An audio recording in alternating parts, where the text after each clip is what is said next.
Olá, muito boa noite. Sexta-feira, 15 de maio, mais uma semana terminando. Veja agora os destaques de hoje no segunda edição. Fim das bandeiras. Veja como será o novo sistema de distanciamento controlado aqui no Rio Grande do Sul. Mais vítimas por falta de oxigênio no Hospital de Campo Bom. Além das 6 mortes já confirmadas, outras 15 estão sob investigação. E o avanço da vacina. Saiba onde tem segunda dose e quem mais pode se proteger contra a Covid no fim de semana. E vai ter vacina sábado, domingo. Fique com a gente. O SBT Rio Grande, segunda edição, tá no ar.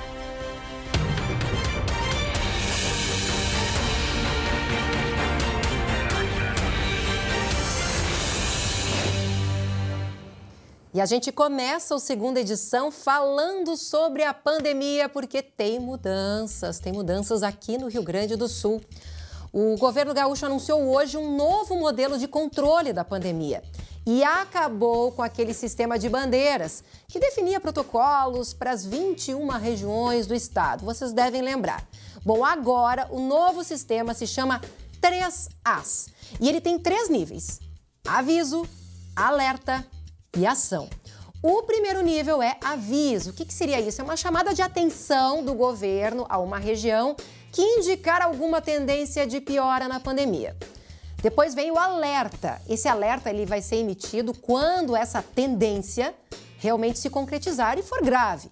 Aí, nesse caso, o gabinete de crise pode exigir ou não alguma resposta. Se esta resposta for exigida, entra o nível de ação. A região ela precisa apresentar em 48 horas um plano para combater a piora dos índices da pandemia, né? Ou seja, muitos casos, muitas internações, hospitais lotados. Se essa proposta não for suficiente, o Estado ele vai poder intervir aplicando medidas mais restritivas para combater e controlar a pandemia naquela região. Esse novo sistema ele foi criado, segundo o governo gaúcho, para simplificar as normas, porque o outro das bandeiras tinha várias cores, 143 protocolos para atividades, mais as cores, enfim, era um pouco confuso. Ele apresenta, então, regras básicas, como a obrigatoriedade da máscara, do distanciamento social, mas ele não prevê mais todos aqueles protocolos para as atividades, dando, assim, maior liberdade para os prefeitos definirem a melhor forma de agir na sua região. E ele entra em vigor no próximo domingo. Vamos falar agora de vacinação, né? É o que todo mundo quer saber. 190 mil doses de Coronavac chegaram, mais de 230 mil doses de AstraZeneca. Ô, notícia boa, hein, Guilherme Roquette? Adoro chegar aqui e dar várias remessas e lotes chegando. Agora, a maior parte vai ser para concluir o esquema vacinal, né, Gui? Boa noite. Boa noite, Luciane. É verdade, essa nova remessa da Coronavac vai para fazer o número de pessoas que aguardam, então, pela segunda dose, que ele reduza para 157.730 pessoas. É claro que ainda é um número alto, é um número muito maior do que muitas cidades aqui do estado, mas esse número deve reduzir ainda mais com a última remessa, prevista então para ser entregue ao Ministério da Saúde pelo Instituto Butantan. Depois disso, aí a produção sim vai parar por falta de insumos. Já a vacina AstraZeneca, que também teve um atraso no envio de insumos, Lu, ela confirmou lá, a Fiocruz, que vai seguir o plano de fabricação das doses até junho. Na capital, então, a vacinação ocorre no final de semana da seguinte forma: a primeira dose para as pessoas com 33 anos e comorbidades e segunda dose para a Coronavac de quem tem 66 anos ou mais. Está suspensa, atenção porque essa informação é importante, está suspensa a vacinação das grávidas e puérperas a partir de amanhã. O motivo, Lu, é a falta das doses da Pfizer aqui em Porto Alegre. Acabaram? Acabaram. Ah, bom. E por que está suspensa a vacinação? Porque a AstraZeneca não está sendo aplicada nas grávidas em função do caso de morte. Sim, que está sendo analisado ainda. Exatamente, né? exatamente. Sobre a vacinação dos professores, Lu, São Leopoldo, Cachoeirinha e Cachoeira do Sul continuaram a vacinação hoje e pretendem seguir, inclusive, nos próximos dias.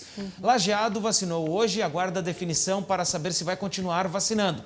Esteio, Viamão, Santa Cruz do Sul, essas cidades todas suspenderam a vacinação dos professores a partir daquela decisão, então, do Supremo Tribunal Federal de ontem. Tá certo, obrigada pelas informações, Guilherme. Daqui a pouco volta. E lembrando que tem também a vacinação da gripe rolando, hein, para os idosos. Agora, atenção, porque tem notícia muito importante sobre aquele caso da falta de oxigênio no Hospital Lauro Reus, lá em Campo Bom, no Vale dos Sinos. A falha no sistema pode ter provocado a morte de mais pessoas, além das 6 que morreram lá no dia 19 de março. Aline Schneider, você está acompanhando esse caso desde o início. Explica melhor isso, ou seja, além das 6, mais 15, mais de 10, é isso? Boa noite para você. Isso mesmo, Lu. Boa noite a todos. Satisfação falar contigo, pena que numa notícia tão triste como essa. Terrível. A CPI da Câmara de Vereadores de Campo Bom aponta que 15 pessoas podem ter morrido em consequência dessa falha, além dos 6 pacientes que faleceram no dia do caso. O documento da comissão comprova que o hospital teve conhecimento, precisava fazer o abastecimento de oxigênio em pelo menos 7 momentos antes e não conseguiu mesmo assim resolver o problema. Primeiro alerta veio no dia 18 de março, às 7h20 da manhã. O nível de oxigênio estava abaixo de 40%, o que já exige reabastecimento. Pouco antes das 5 horas da tarde, o percentual era de 23%. Naquele momento, o responsável pela manutenção do hospital fez contato com a empresa Air Liquide. A reposição estava programada para sexta-feira, dia em que aconteceu a tragédia, e seria feita de forma automática e remota. O primeiro tanque reserva, chamado bateria, entrou em operação. Às 5h33 da manhã daquela sexta-feira, o percentual de oxigênio era de 5%. Nossa. E às 7h25 da manhã, apenas de 0,04%. Por volta das 7h30 da manhã, houve a primeira instabilidade no sistema. Às 7h53, o tanque estava zerado. A primeira bateria reserva acabou pouco antes das 8 horas da manhã. E a segunda precisava ser acionada de forma manual. Só que não havia profissional de manutenção habilitado para fazer esse trabalho. Vamos ouvir o que disse o vereador e também presidente da CPI. Havia até, inclusive, na semana anterior já, a redução do nível do tanque, né, em função do acúmulo de pacientes, vamos dizer, não só no Hospital de Campo Bom, mas na região toda. E isso levou, inclusive, a empresa fornecedora de gás a não conseguir mais fornecer aqueles 100% que fornecia antes. Segundo a própria assessoria de imprensa do Lauro Reus, essa pane aconteceu entre 8h10 e 8h40 da manhã daquela sexta-feira, dia 19 de março, e o abastecimento interno de oxigênio do hospital só foi restabelecido depois, eram já 9 horas da manhã. Das 21 pessoas entubadas naquele dia, 6 morreram durante a pane e outras 15 vieram a óbito nos dias seguintes. Essa relação dessas outras 15 mortes ainda não foi confirmada, Lu, e o hospital só vai se manifestar na segunda-feira. Tá certo, obrigada pelas informações. Boa noite, Aline. Nossa, gente, que tragédia que os culpados sejam responsabilizados. Imagina só, 21 pessoas mortas por falta de oxigênio. Agora a gente muda de assunto e a gente vai falar sobre a morte do menino Rafael Vinques, de 11 anos, que está completando 1 ano amanhã, sábado. O assassinato cometido pela própria mãe, que chocou a cidade de Planalto, no norte do estado, e também todo o país, né? Então agora vamos relembrar um pouco como é que era a família do menino e também como é que ocorreu esse crime bárbaro. Rafael desapareceu na noite do dia 15 de maio de 2020 em Planalto, no norte do estado. Os moradores da cidade se mobilizaram atrás de alguma pista que mostrasse o paradeiro do garoto. 10 dias depois, o desfecho para o mistério. A polícia encontrou Rafael morto depois que a própria mãe, Alexandra Dugolkinski, confessou a autoria do crime. O corpo estava dentro de uma caixa de papelão coberto por retalhos de pano, na garagem de uma casa ao lado da residência da família. Segundo a polícia, Alexandra admitiu que matou o filho com uma corda de varal e depois o arrastou até o local, como mostra esse depoimento. Eu coloquei ele deitadinho lá. E colocou alguma coisa por cima? O que estava na caixa. E o que era, a senhora lembra? Eram sacolas? Mas não sei com o que. Segundo as investigações, no dia do crime, Alexandra estava em casa com Rafael e o irmão de 16 anos.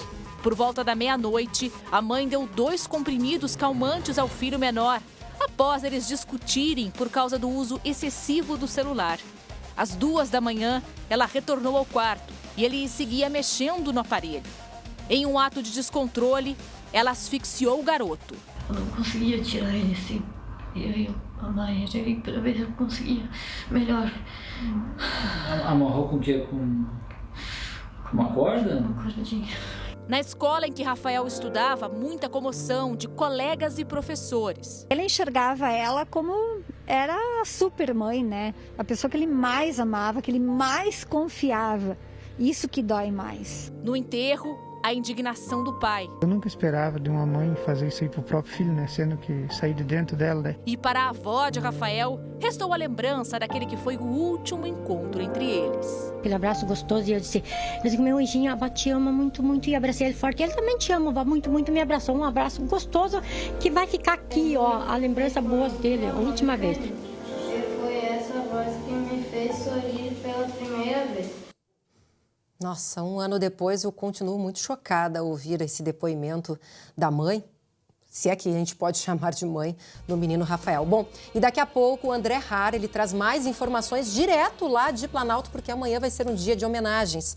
Mas agora a gente segue falando de crimes e também de covardia, porque a violência contra a mulher foi um dos únicos índices da segurança pública que aumentaram em abril, isso comparado a março, né, Guilherme Roquette? Você que acompanhou, traga pra gente esses dados. Pois é, Luciane, foram 9 casos registrados em abril de 2020 e outros 14 em abril de 2021.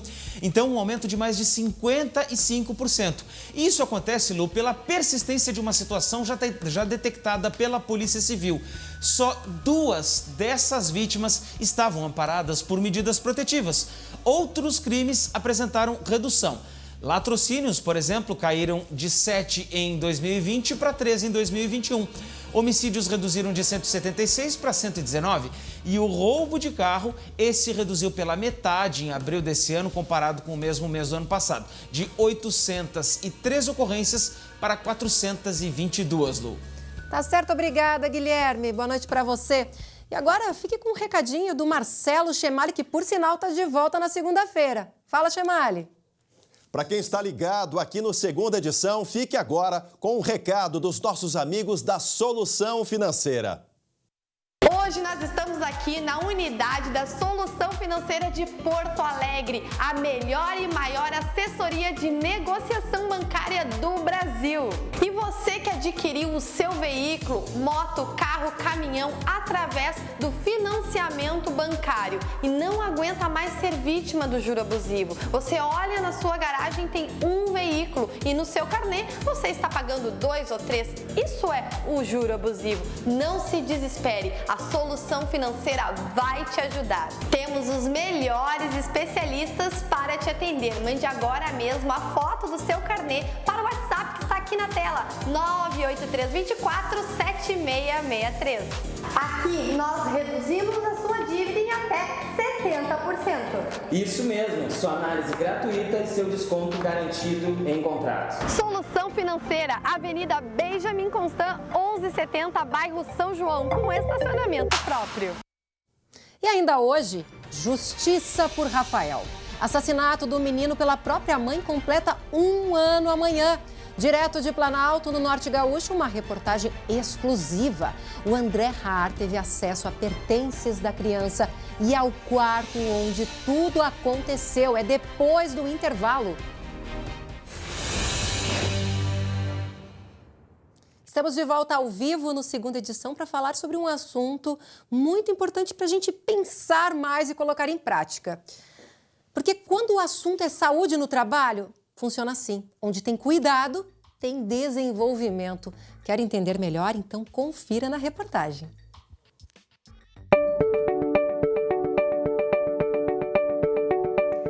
Medo, Angústia, tristeza, ansiedade, estresse são sentimentos que foram potencializados pela pandemia e que também estão presentes no ambiente de trabalho. Por isso, Graziela Alberici, que é psicóloga, especialista em saúde mental do SESI-RS, é uma área que merece atenção e muito cuidado também no trabalho, né? Sim, é mesmo. Nós temos visto os impactos da pandemia na saúde mental nesse último ano crescerem muito. Porque a gente sabe que ambientes de trabalho seguros e saudáveis, eles proporcionam uma maior saúde mental, eles fortalecem a saúde mental. Segundo a Organização Mundial da Saúde, quase 6% dos brasileiros sofrem de depressão e 9% de ansiedade. O trabalho, ele pode ser tanto fator de proteção à saúde mental como fator de risco à saúde mental. Esta indústria de componentes eletrônicos de Canoas investiu no apoio psicológico a partir de uma parceria com o SESI. Os funcionários têm direito a consultas individuais. A acolhida ela é muito importante, assim, é se sentir bem, né? É saber que tem alguém que tu possa contar e a empresa faz parte disso. Quem movimenta a empresa são as pessoas, né? Então, precisa-se ter um olhar diferenciado e um cuidado. Mas é possível também agir na prevenção, com espaço de escuta, cursos e capacitações. Importantíssimo, né? Ter um olhar para a saúde mental, para a saúde do trabalhador de maneira integral, porque isso é bom para as pessoas e é bom para o negócio também. Como é importante falar sobre esse assunto, né? Se você quiser saber mais sobre saúde mental ou sobre outros temas tão relevantes, participe também do SESI Conecta Saúde. É só acessar sesiconectasaude.com.br e fazer a inscrição de forma gratuita. E agora, momento do esporte, porque depois da vitória por 3-1 na Arena contra o Lanús, o tricolor está virtualmente classificado para a próxima fase da Copa Sul-Americana. Pois é, olha só, o Grêmio abriu o placar com Matheus Henrique logo aos 3 minutos. Ainda na etapa inicial, Ferreira fez 2-1 para o tricolor, que golaço! No segundo tempo, o próprio Ferreira ampliou. E a vitória de ontem foi um aquece para o que os gremistas e os colorados estão mesmo esperando, né? Você sabe o que eu tô falando. É que no próximo domingo tem o Clássico Grenal. Grêmio e Internacional dominam o gauchão, certo? Ah, mais ou menos. O Grenal decide o campeonato de 2021, mas isso não tem sido algo frequente nos últimos anos. Os rivais ficaram alguns anos sem se encontrar na grande decisão aqui do Rio Grande. Primeiro foi o Grêmio, que andou longe das finais. Depois, o Inter. A decisão com o clássico mais recente foi em 2019 e deu Grêmio. Para resumir, nos últimos 10 anos, Grêmio e Inter decidiram o estadual em confronto direto só 3 vezes. Sim, e nessa conta a vantagem é colorada, com 2 títulos. A partir de domingo, azul e vermelho voltam a disputar cara a cara a taça aqui do estado. A 4ª final Grenal de 2012 pra cá. E aí, Thiago Nunes ou Ramírez? Edenilson ou Ferreira? Diego Souza ou Thiago Galhardo? É esperar pra ver. Façam suas apostas. Olha, eu tô fazendo aqui as minhas apostas, viu? Quem será que vai ganhar as respostas segunda-feira no SBT Rio Grande? Por sinal, eu estarei no SBT Rio Grande, pois é, porque o André Har, ele vai sair de férias. Só que antes, ele viajou para o norte do estado. E é sobre isso que a gente vai falar agora. Nós vamos falar sobre as homenagens ao menino Rafael. O assassinato da criança pela própria mãe, né? Foi um horror. E está completando nesse sábado 1 ano. O André Har, ele está em Planalto, cidade onde o menino vivia. E que agora tem aí um programa de várias homenagens nesse fim de semana. André. Oi, Lu, boa noite a todos. Eu falo aqui de Planalto, no norte do estado, acompanhando este 1 ano, né, as celebrações de 1 ano do desaparecimento e a morte do garoto Rafael. Amanhã, 8:45, tem aqui, em frente ao Conselho Tutelar, um encontro de orações. Aqui no Conselho Tutelar foi feito um desenho em grafite, né, em homenagem ao Rafa. Depois das orações, por volta de 9:30, as pessoas vão se dirigir até o cemitério da cidade para visitar o jazigo do Rafael. No município de Planalto, eu conversei com muitas pessoas, todas muito ainda incrédulas com a tragédia que aconteceu com esse menino. A Alexandra, mãe do Rafael, está presa, acusada pela morte do garoto. Aqui em Planalto, eu visitei o quarto onde morava, onde vivia o garoto Rafael, a casa onde ele vivia. Eu conversei com o Andrei, o melhor amigo do Rafael, o Andrei que foi homenageado pelo técnico Dunga, presenteou com uma camisa autografada e também com uma mensagem muito bonita de esperança para o Andrei.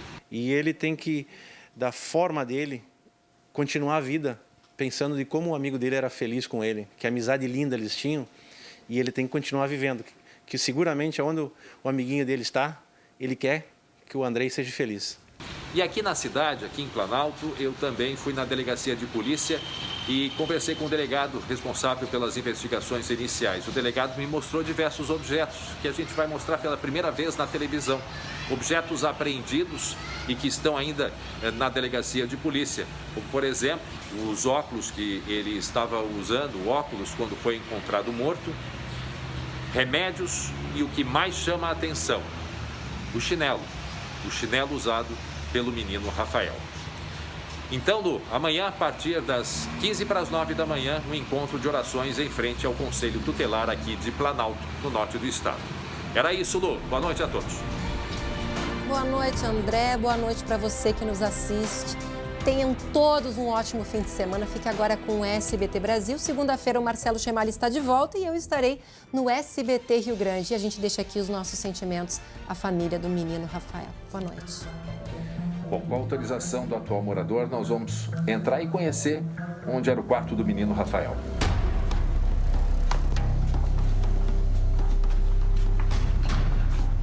Esse era o quarto do Rafa.